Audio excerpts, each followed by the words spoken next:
Hi, I'm Jane. Welcome to our next instalment of the Access Courses Online podcast. And today I'm joined by the wonderful Laura. Hi guys. I am Director of Online Access Courses. I'm really proud and privileged to be in that position. I started with the company leading the Faculty of Science, and that includes nursing, midwifery, health professionals and science. But now I'm absolutely honoured to take on a bigger position in the company, now running all of the online access courses.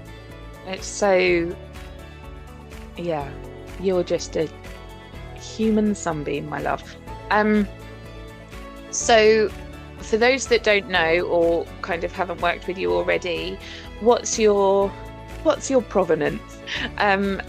How did you get to be where you are now? So I probably followed quite a normal route initially.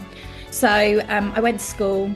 I loved science, and I didn't actually realise for a long time that women were underrepresented in science. I just loved science. I loved rock pooling. My parents, I must have had really high science capital because my parents took me to like the science museum. I had a microscope. You know, I was a full science geek and absolutely not ashamed of it whatsoever. So going into science was always going to be my direction. Like that is my absolute passion. So I was always going to go into science. Didn't know what. So at the beginning, I was like, I want to be a pharmacist because I had some really inspirational role models.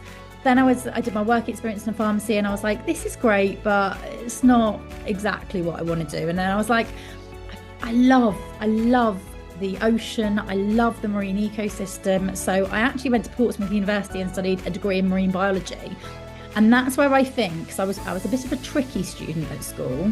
And that's probably why I quite like the tricky students now, because I see a little bit of me in them. So I was a bit of a tricky student at school. And then when I went to go and do my degree, oh my God, I was a brilliant student. I went to every single lecture. I was sat always at the front. And me and my friends used to joke, we're going to go our seats at the front. I'd be making extensive notes. I'd hang around after lecturers to just, I'd hang around after lectures to speak to my lecturers and ask further questions. Just absolutely loved my degree. And then I graduated in the recession of 2008. So, you know, I kind of thought all the way through university, I'll just go and get a job in something that I love. Yeah. Easy. Yeah. It really wasn't. So I'd applied for a few jobs and didn't get them. And I was becoming a little bit disillusioned. And my dad said, look, why don't you just go and do a PGCE, which is the teacher training qualification? And he said, if it doesn't work out, then you've lost, you know, a year. That's not a biggie. And in the back of my head, I probably had always thought about teaching. And one of my friends at university, we used to study together, and I'd like read a paper and then I'd explain it back to her in a completely selfish way, because I'll be like, it helps me understand it. If I can explain it to Claudia, then I know it. And she was like, oh, you're really good at being a teacher. You should consider it. And then so I did my PGCE thinking I'll do this for a bit and then we'll just see how it goes. Yeah.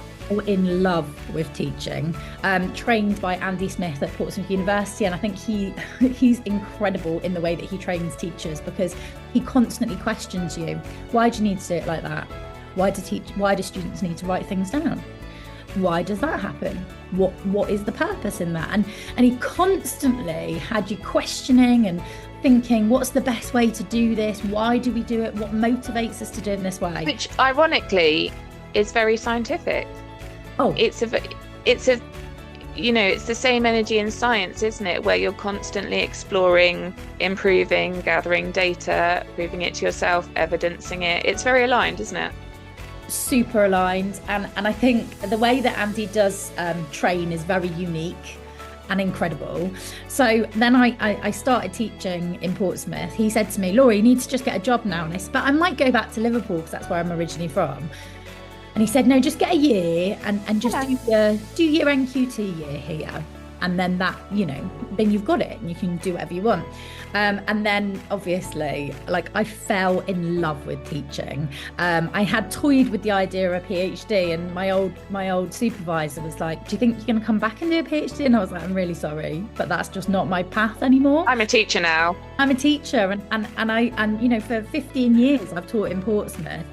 I've been involved with my trade union, the National Education Union, but previously the National Union of Teachers. And I stood at the front of conferences debating motions and giving speeches about how, it's shocking that so many people are leaving the profession, but I'm a teacher, and I will always, I can't imagine doing anything else, because this is the best job in the world.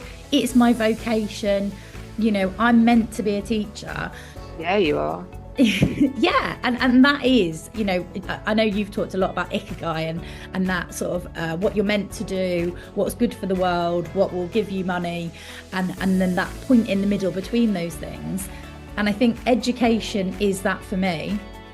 But the past year I went through a little bit of a transition, I guess, which has been quite challenging, and I think this is where my path digressed from a normal one, because naturally it would have been, stay in the classroom indefinitely, and actually I chose not to do that, and I've chosen a much different path, and one much less travelled. So during my maternity year, I really had to 2 years basically, because I had a child, Millie, and then I had another one quite quickly afterwards. And I guess I really had to reassess what was important to me, and I had to reassess the way that I worked, because previously I just, when I wasn't teaching, I was organising STEM activities or going to union conferences, and I had or creating a STEM charity, delivering more opportunity to the people in Portsmouth and across the country. So that's where I think actually I had space while I was on maternity leave to really think. And actually that first lockdown, so Millicent was born the 2 weeks before the national lockdown, I went to the Palmodzi Creatives Inspirational Women of Portsmouth Awards with my 7-day-old baby. Like, what's going on? The reason that I'm riding this fantastic wave of possibility. It took me a lot to build up to like getting out of the house. That was a 24-hour process, like planning and so forth. But yeah, went to the awards, was an award recipient for education, which gave me such a boost when I think my self-esteem was very low, because I think when you've just a baby, you're in quite a fragile state, aren't you? Because you're like, you're forced to change, the way of life changes, and you don't really know what the future's going to look like. You've not done it before. There's chemically a lot going on inside you. There's physically a lot going on inside you. Yeah.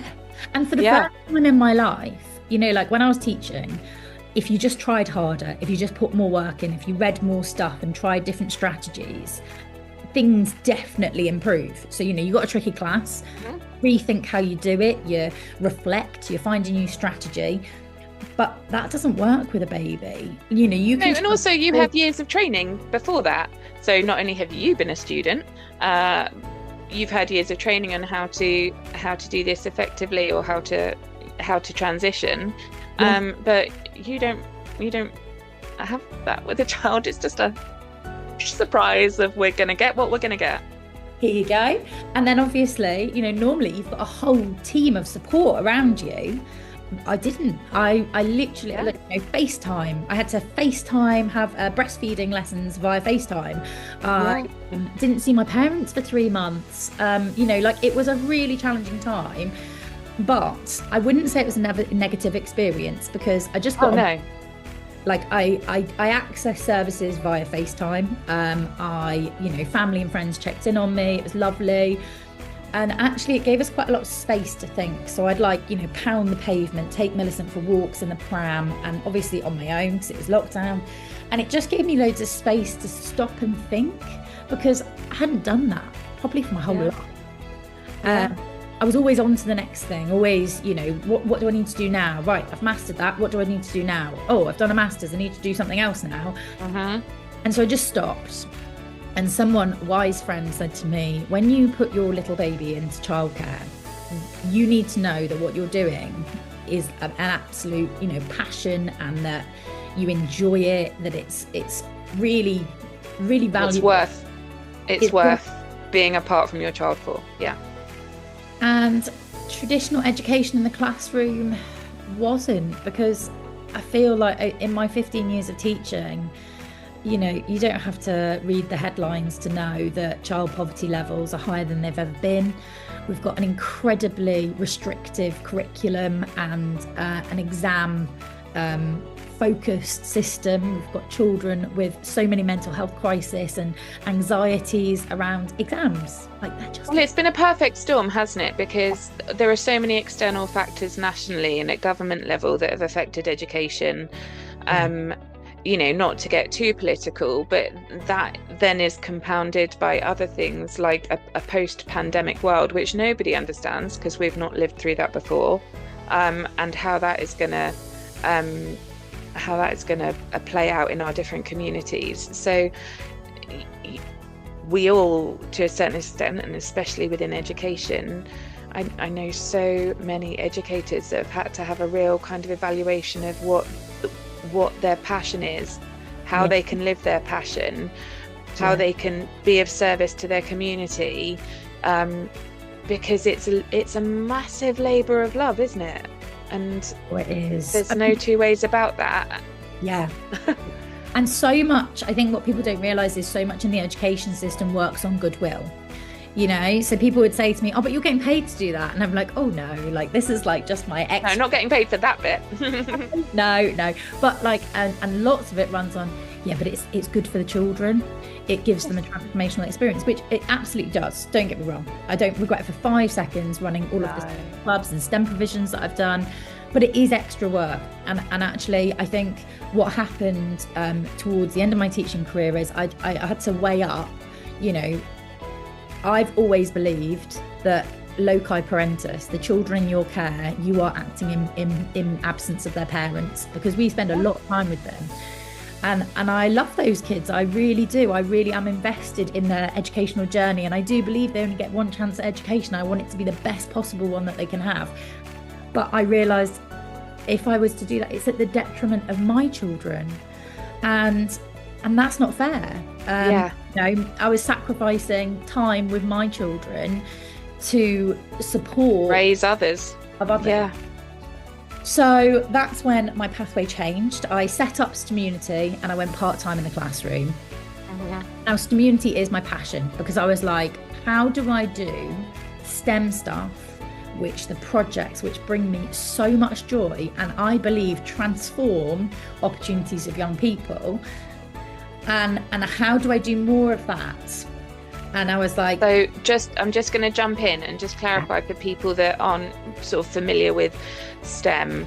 It's the acronym of science, technology, engineering and maths, and it's really sort of because of the technological world we're in now.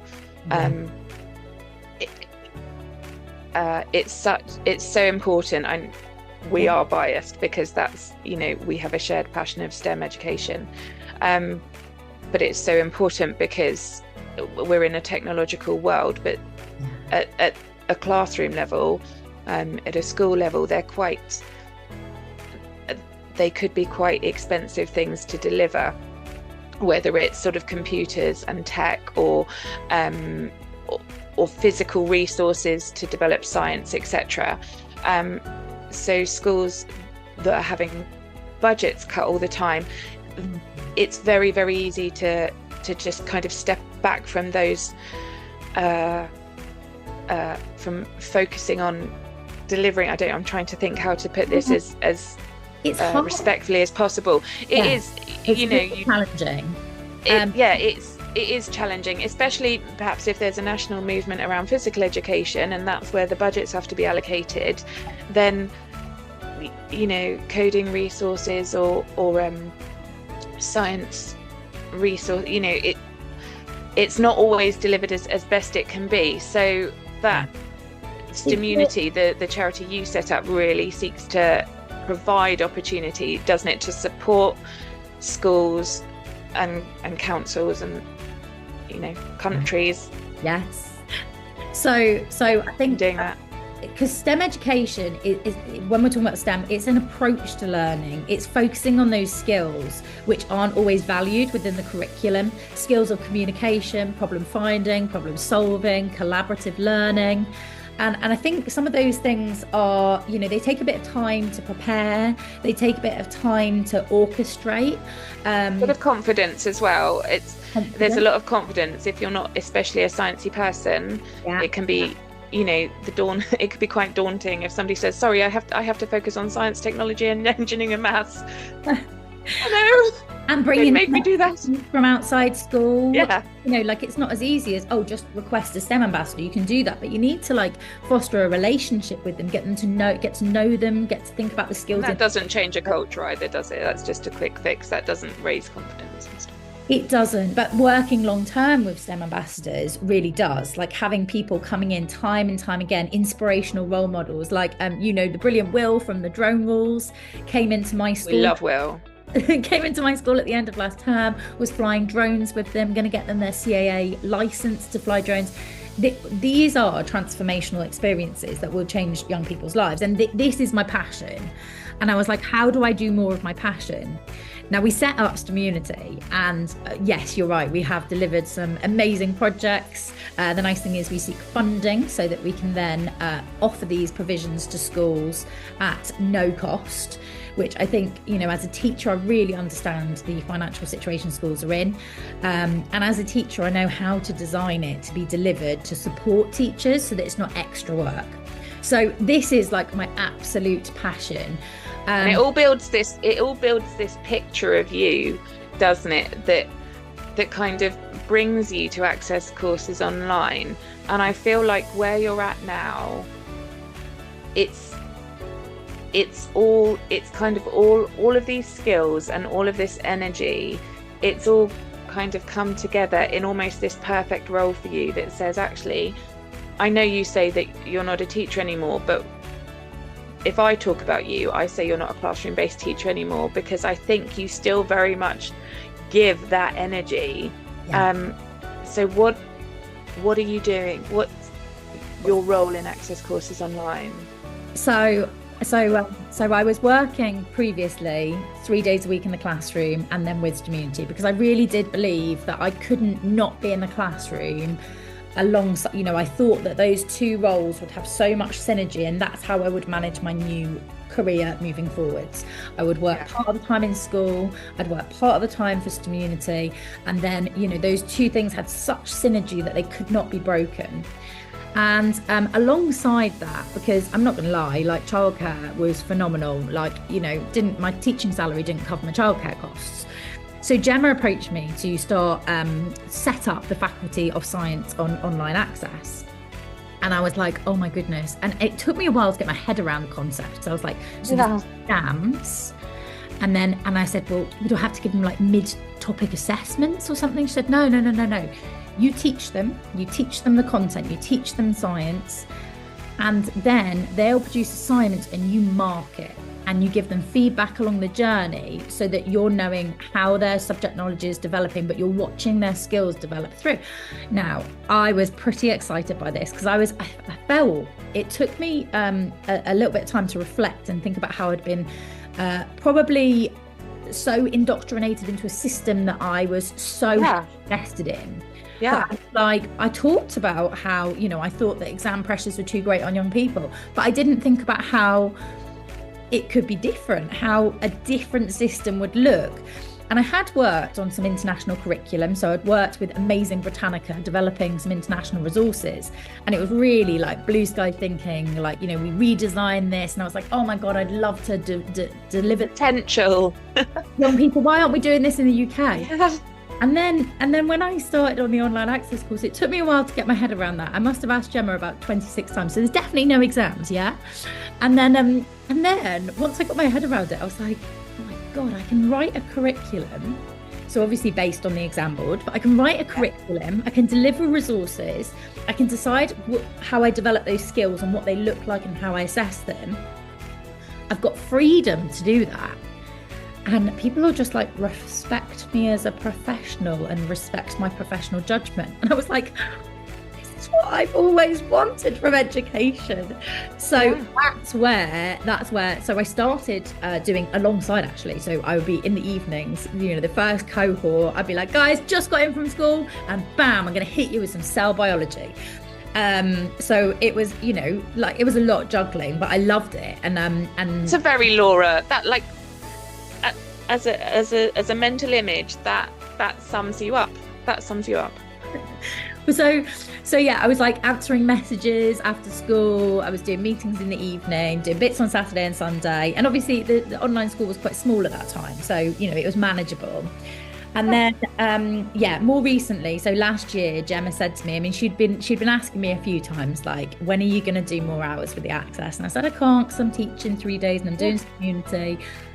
And then I kind of had a bit of an epiphany, and I was like, what if I did leave the classroom and I did do more hours on online Access? What would it look like?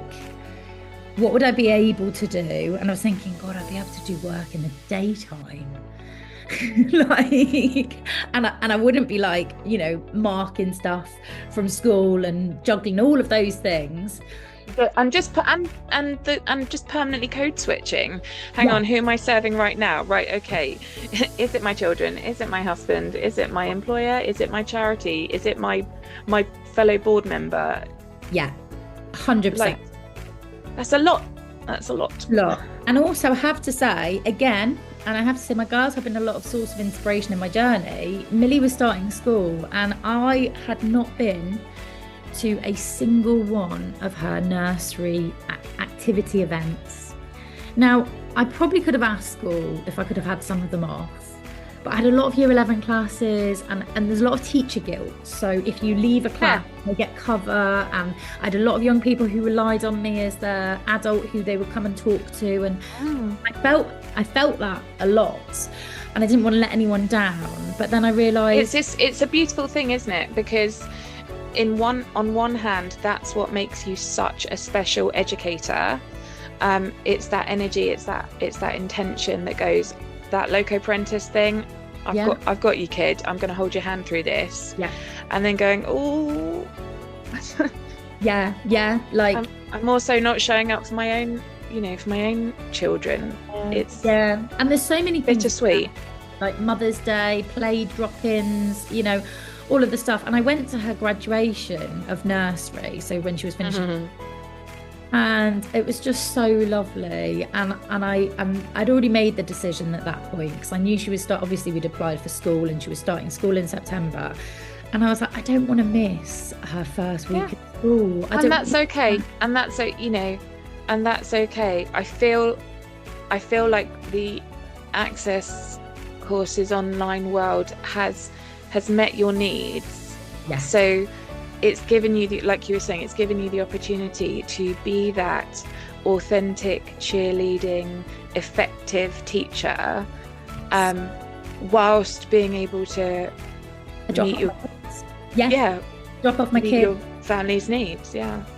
So in the experience that you've had so far, I said this a little bit to you before we started recording, but obviously you're my friend, but in doing the podcasts and meeting these different people, without any kind of prompting, your name has been brought up time and time again of being the game changer. So many people that I've met have had a dream that's been niggling at them for a little while, but they don't know what they don't know. So they don't know that they can follow the path of this dream until they find Access Courses online, and they go, maybe I could pursue this. Like, okay.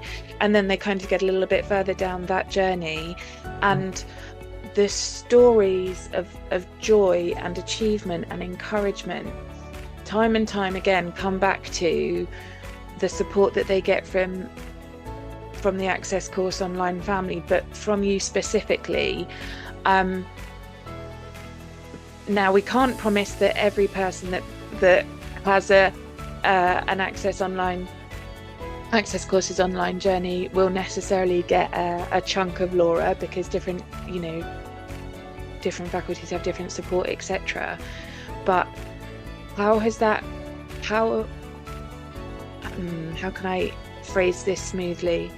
How has having these learners in your life kind of met that need in you to support and cheerlead and help people succeed? Well, I think the learners, so we have got an incredible team. So it's not just me. There is an incredible team. And like, I feel like Gemma and I have recruited like the dream team. Like, they are a beautiful bunch of very, very highly experienced educators, very highly experienced professionals. You know, Dana was a midwife, like such a well-respected midwife, and also a lecturer at university. So we've got like a tip-top team.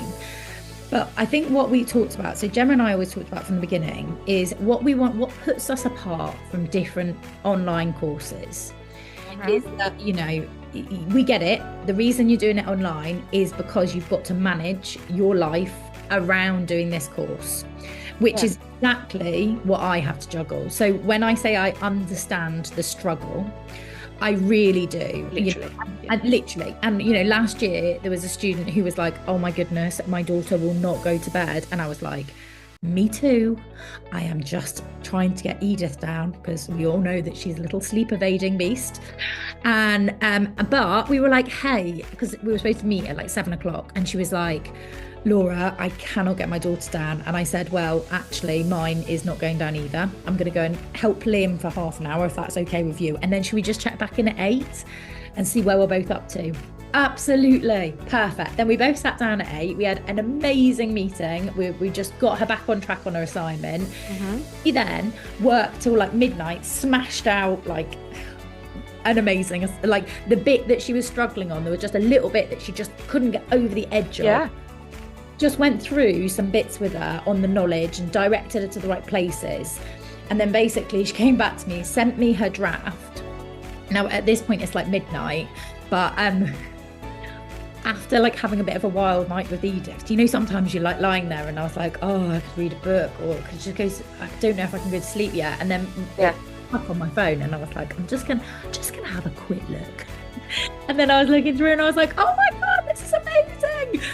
And it was just, it's so nice because actually we have got that flexibility, but also I think the main bit of it and the main thing that makes us different is that we've grown this online community who, yes, we're online, and yes, I've never met some of my students face to face, but honestly, they are, you know, a close community.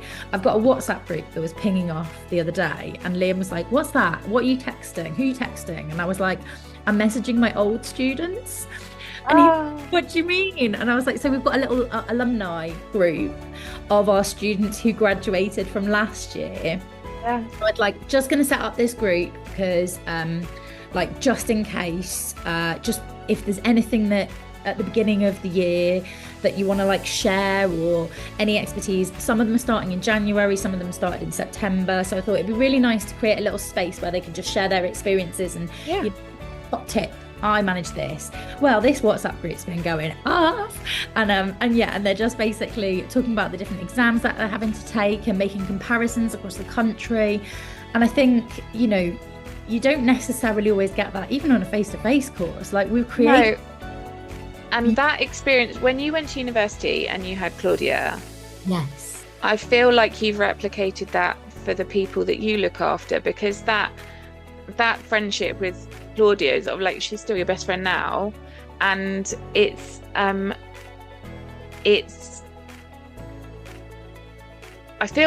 always feel like I want to do a little disclaimer to say, now look, not everyone will get 4 a.m. Laura, like this isn't normal, so please don't expect this, but also you might. And I think the big thing is that it we'll be there for you when you need us. And so whatever the time, whatever the thing, you know, someone else recently contacted me and said, I'm going to quit the course because I've got too many life things going on, and I just and they were massive. This wasn't. These were big. These were big life challenges. And I know her because we've spoken a few times, and I was just like, no, no, you can't quit the course. And I mean, I'm not saying that I threaten people. I don't threaten people. But I was like, no, you can't quit the course because this is your dream. And then she just needed getting back on the path. A handhold. She needed a handhold to go, it's all right. I've got you. Come on. Yeah. And that's and I think that's a big difference. It's a big difference. And I've been working in education for a really long time. You've obviously been in education a really long time.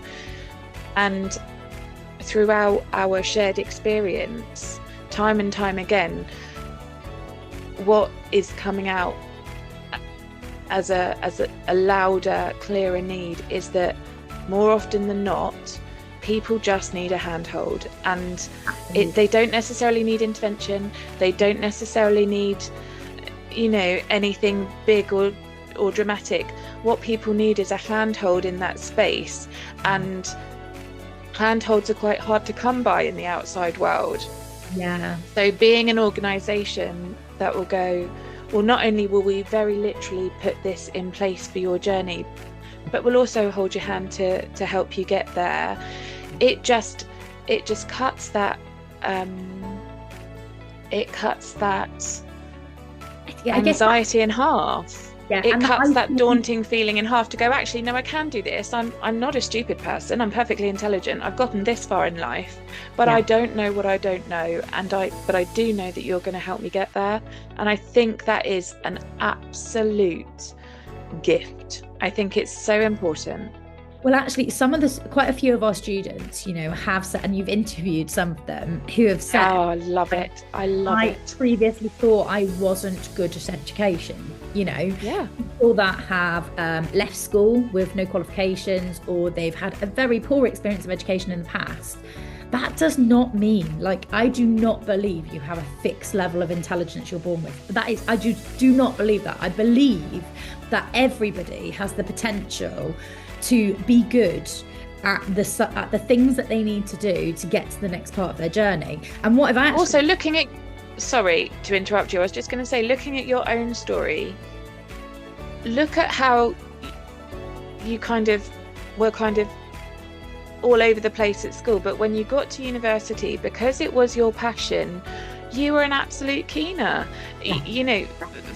I've said this to some of my pod interviewees before.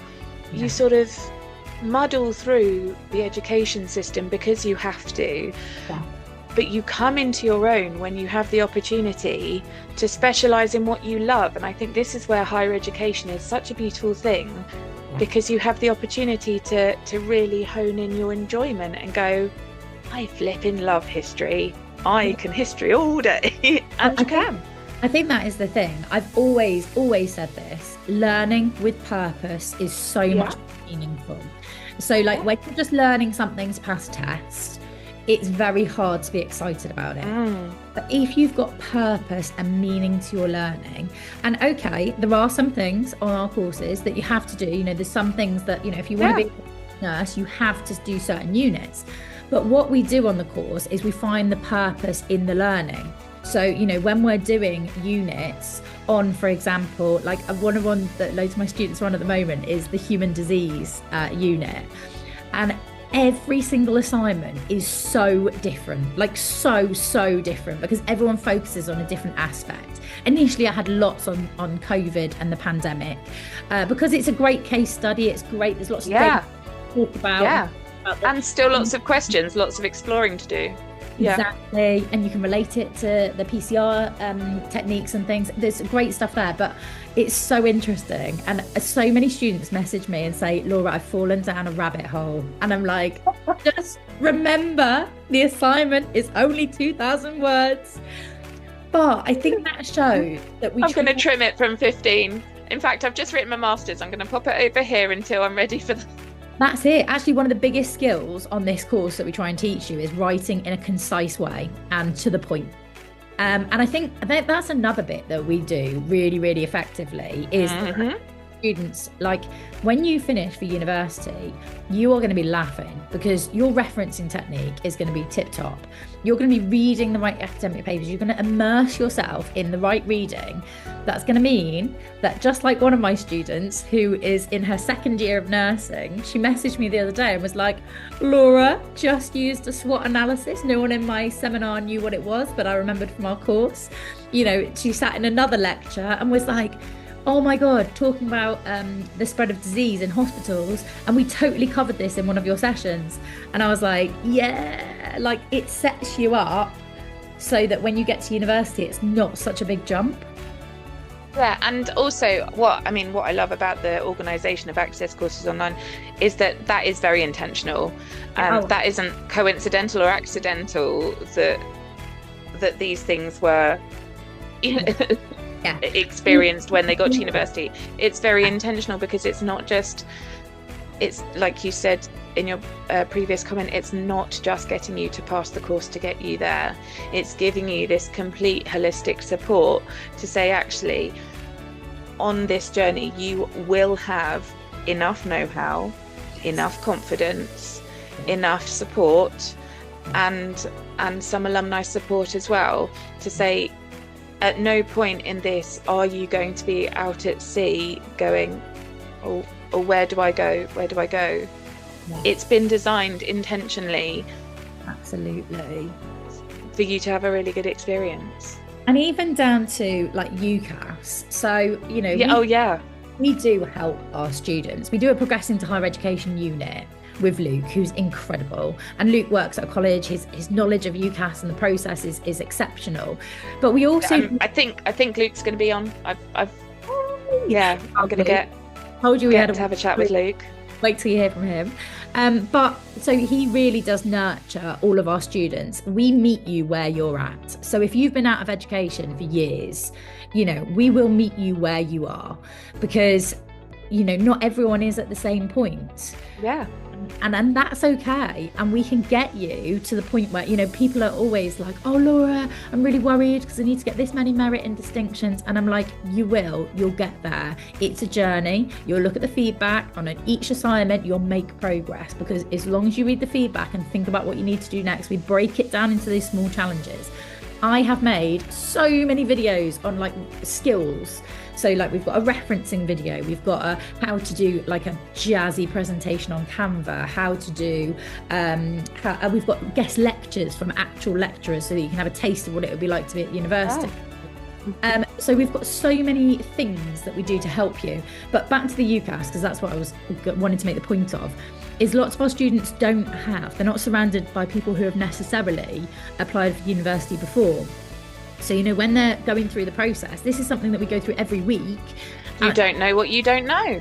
Exactly. And it's so easy for I wouldn't know how to tap into the UCAS situation, but if I needed to, I would literally pick up the phone to you and say, Laura, how do I do this? And you tell me, which is 100% what your students are getting. And what we do is we proofread all of your personal statement, and quite often I'll say, no, I know that you do more things. Why haven't you talked about the fact that you volunteer at da-da-da? Or why haven't you talked about your absolute skill set where you do this in your spare time? You know, I think people forget because they're like, well, I just did this. What? That's amazing. Think about the skill that you're bringing to your career. I remember when you read, I had to do a personal statement for something once, and I think I ran it past you first, and it was very, we go through life feeling that blowing our own trumpet makes us audacious or arrogant, and you were like, respectfully, where is this bit that I know about you, this bit that I know about you, this bit? And I was like, oh, well, I don't know if I need to know that. And you're like, nope, that bit about you shows them this, that bit about you shows them this. And that was very affirming to go, actually, I can be confident about myself without being arrogant. There is a difference, and I can own my achievements and I can own my strengths. But it very much takes somebody to go, no, I can objectively tell you that you haven't given me enough information, and telling me this part about your life will evidence that quality in you. So having somebody to do that, what a blessing. Because Yeah. that's life changing as well. That isn't just something that will get you across the line into the university of your choice. That will change how you carry yourself through the rest of the world. You're going, oh, no, I can own that about myself. That doesn't make me like an icky attention seeker. That's just going, oh, I did this and it taught me that. That's cool. And I do encourage all of my students to get on LinkedIn because I love a bit of LinkedIn. You are prolific, my babe. You are I prolific. am. And do you know what? That's taken time for me to grow confidence to do that. Actually, I'm like, no, I want people to know what I'm doing. And I want people to know because, first of all, like for Community, if people know what Community are doing, then they're far more likely to engage with us and come and work with our schools. I've just spoken to an amazing woman earlier, a woman in maritime engineering who wants to come and do some stuff with us. And I'm so excited. And she reached out over LinkedIn. She was like, I saw you were doing all these things. So first of all, from like a selfish point of view, I'm like, it's a really good way to recruit people from Community.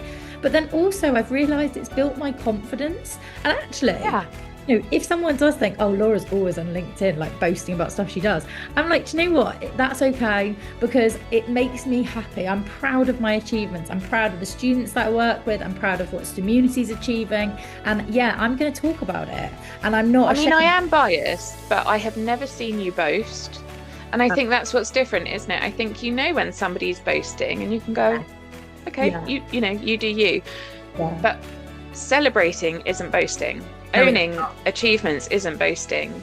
And that's really different. And I think it's a pipeline skill. So having a LinkedIn premise when you're going into a professional or you're pivoting your journey, actually it's pipeline. Yeah. Doing it now, building your confidence means actually when you graduate or when you're close to graduating, or if you need opportunities from the professional world, the seed was sown much earlier, so you're in a better place for it. Definitely. My love, Sorry. Oh, sorry. Yeah, I was going to say one of our students last year got on LinkedIn quite early on our course. Has been connecting with all kinds of people in the industry, and I'm like, you are going to like fly, because once you finish your degree or while you're doing your degree, opportunities are going to come your way because you're visible. And I think actually I promise I will finish in a second. This is my message to the students. I want you to take up space. I want you to be visible. I want you to be able to achieve the dream career that you want to achieve. My passion is helping other people realize and achieve their dream. I am an educator at my very core. Teaching and educating is what I love and what I'm meant to be doing. And I think this is why this role suits me so beautifully. It's flexible, it allows me to spend time with my family and do other things that I love. But ultimately it feeds part of me that needs to teach and facilitate others to find their passion for learning. You know what I'm going to do? I'm going to challenge that, and I'm going to say that's not who you are at your core. Who you are at your core is a hand holder, and you're somebody who lives the fact that love is a verb and kindness is a verb. It's a doing word, and teaching is just the way that you can demonstrate who you are. You are one of the most authentic people in all the ways that matter that I've ever met, and I'm so delighted for all of the people that I speak to as a part of Access Courses Online. I'm so delighted that they get to have that from you, because I think in a world where you see, people do their jobs and do their jobs very well, not everybody is a Laura. And meeting somebody like the world that you move in is very blessed to have that access, no pun intended, to you, because you're a game changer, Laura Watford, and I'm going to speak on behalf of all the people that get to experience you. You are a game changer. You have, and I know this, you have made the difference in people's journeys who would have given up without a Laura, who would have not gotten past the first hurdle without a Laura. But having your handhold is a game changer, and I know praise you all the time, but I will never stop, because it is so important. That your energy is so important, and it's such a gift, and I'm so delighted that you're still able to deliver that outside of the classroom. I remember when you said you wanted to put down classroom teaching, I was like, oh, yeah. I don't know that I want that, because that's a massive loss to the children of the city. But I also understand it from you, so I'm so delighted that you still get to put that energy into the world, because it's very important. Anyway, we're going to wind this up, because what initially started as a let's have a quick chat, like we'd go on and on. So very grateful to you, my love. And I'm sure we will find a reason to do another Access Courses online podcast. Well, here's a proposal. The next bit, this is part 1 of 2, and then part 2 of 2, we need to do a celebration of Jane Moody STEM and talk about all the wonderful things that you do and all of the things that we're going to do together. We need a recorded plotting of our master plan for STEM. I don't know if that's enjoyable for people though, because it just goes wild, and then we hone it in, and then it goes wild and we hone it in. Squiggle brain. And also, the way that you hold this space is so beautiful, and thank you for doing that for so many of my students who might not have had their voice heard otherwise. It is literally my pleasure. Literally, I talk about these pod conversations over and over, because the storytelling is it's inspirational. That I just know that there are going to be so many people who feel that they can because they see somebody has. I love it. It's my absolute pleasure. Here's an idea for Troy. This one for Troy. Inspirational People of Online Access Courses Awards.